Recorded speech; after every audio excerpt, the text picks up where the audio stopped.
Hey guys, welcome back to the channel. I hope everyone is doing well. So return on dividends, he already did a review on return on capital also. So I guess I'll kind of go through this stuff real quick because there's some bad things, not bad things, but I guess like things that I don't quite understand. And like the original purpose of this video is to kind of show how bad the situation is with the capital return of capital situation on the YieldMax products. It actually turned out to be a lot more confusing and messy than I thought, but at least I want to try to explain like my issues. So on the annual report, they show the tax character of distributions paid during the period ending October 31st, which is not a big deal. This is a continuation from the annual report video. So closer to like the end of the document, it kind of shows you like the difference between like the ordinary income that gets paid out and like the portion that's like a return of capital. Like, and the first thing that kind of really stuck out was the TSLY one. I mean, this is pretty bad. And then the APLY one is also kind of bad too. The OARK one was surprisingly not as bad as I thought.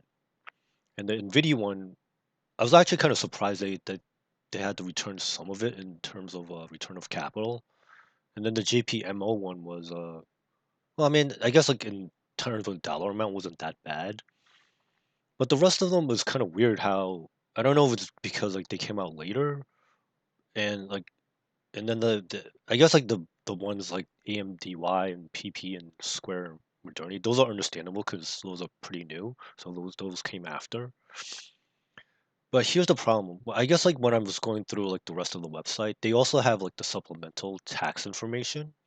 And some of them I can't quite reconcile. So like for example, the first one in TSLY, like the November 18th, the estimated return of capital is only roughly like 8%, and this is like a supposedly a cumulative number. So I thought, okay, this doesn't look so bad.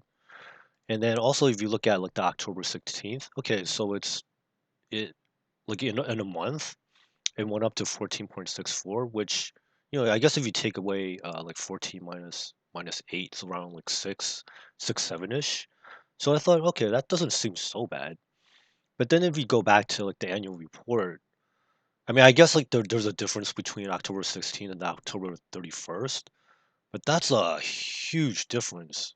I mean, again, this is like a dollar amount, but something doesn't quite line up. Um, so I guess like if you happen to be a CPA or maybe like a tax attorney, and if you have like more insight, I would appreciate if you could maybe uh, sound off in the comment section because I went through like the ones that had like the information available, and I couldn't reconcile any of this. I know there's like maybe like a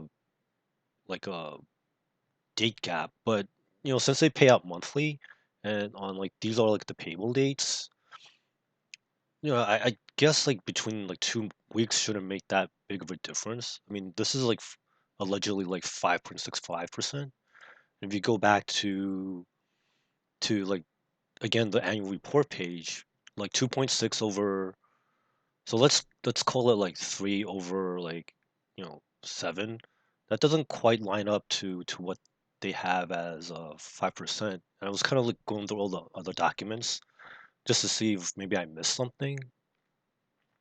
And then like to make things even more confusing, like if you go forward to like to November 16th, like the return of capital is 100%, which doesn't make sense to me unless like since it's a new fiscal year for them, and this is just maybe like a accounting thing where they start off like returning of capital of 100%, but that seems pretty ludicrous to me.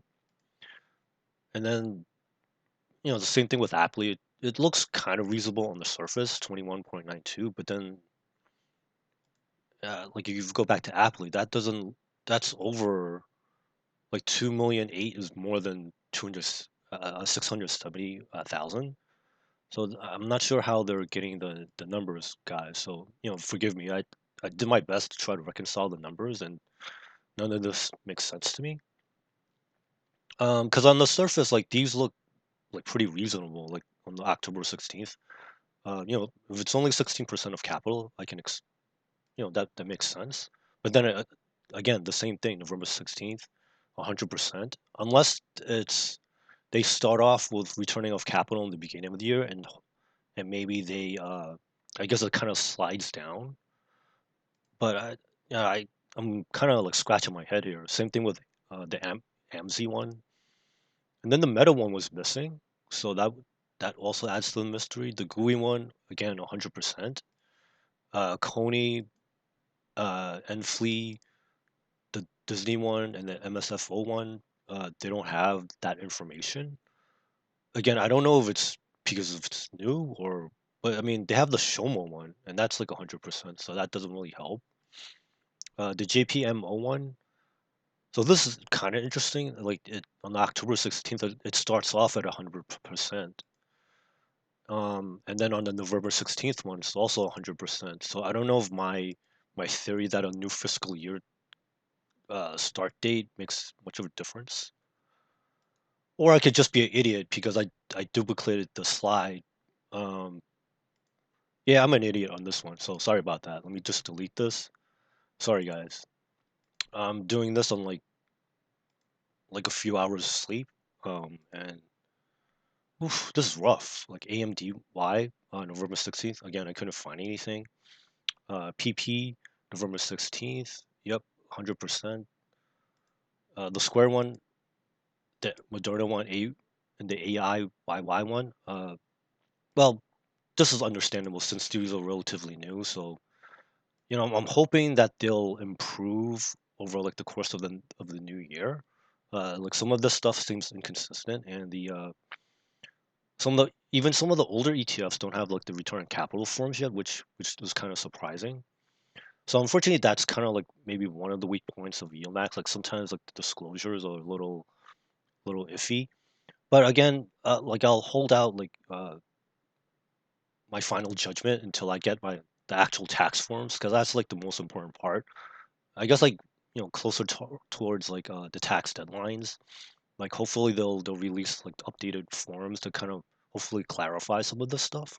Because if it's right now, some of it looks reasonable on the surface. Like for example, if I go back towards the beginning, like Tesla, if it's like 8% or even if like 15%, it seems kind of reasonable. But then when it's like 100%, like how does this work? And then the annual report, I can't reconcile this. Again, if you guys know, please enlighten me in the comment section. Um, I was kind of running out of ideas, and I'm kind of tired just trying to figure all this stuff out. But there is some good news. S- like I found like just doing over the course of like doing research on this, uh, the YieldMax website has improved over time. So this is kind of like what it looked like close to the beginning. They only had like OARK and TSLY. So it's interesting to see how they improved over time. And then they had like an affiliation with something called Elevate Shares. So way back when they had this, I guess they were on this platform. So this website is still up, but now they have like the full set of like the ETFs. So I guess they're also working with I guess someone called Roundhill. I never heard of them before.